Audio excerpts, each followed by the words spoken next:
জর্দা খাইলে, বিড়ি খাইলে, মূর্তি পূজা করলে যেই পাপ, জর্দা খাইলে আর বিড়ি খাইলে সেই পাপ। মূর্তি পূজকের ন্যায় সমান পাপী। এবার নেন আপনার নামাজ, নেন আপনার রোজা, নেন আপনার ইবাদত, নেন আপনার জিকির আর তেলাওয়াত। আল্লাহ রসুল বলছেন মুদমিনুল খমরে কাআবিদি ওয়া সানিন, মূর্তি পূজা করলে যেই পাপ, মদ খাইলে সেই পাপ, বিড়ি খাইলে সেই পাপ, জর্দা খাইলে সেই পাপ। তাইলে জর্দা খাইয়া গিয়া ইমাম নামাজ 40 দিন কবুল হবে না। জর্দাখোর ইমাম, এদেশের হানাফি মাযহাবের অধিকাংশ ইমাম জর্দাখোর, এদেশের হানাফি মাযহাবের অধিকাংশ পীর সাহেব জর্দাখোর, এদেশের হানাফি মাযহাবের অধিকাংশ ইমাম জর্দাখোর, এদেশের অধিকাংশ মুসল্লি বিড়িখোর।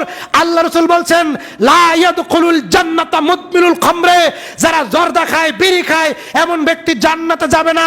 লাম তুকবাল লাহু সালাতুন 40 লাইলাতান। বিড়িখোর, জর্দাখোর ইমাম, জর্দাখোর পীর সাহেব। আরে আমি যখন 5 দোনা ইমামতি করতাম তখন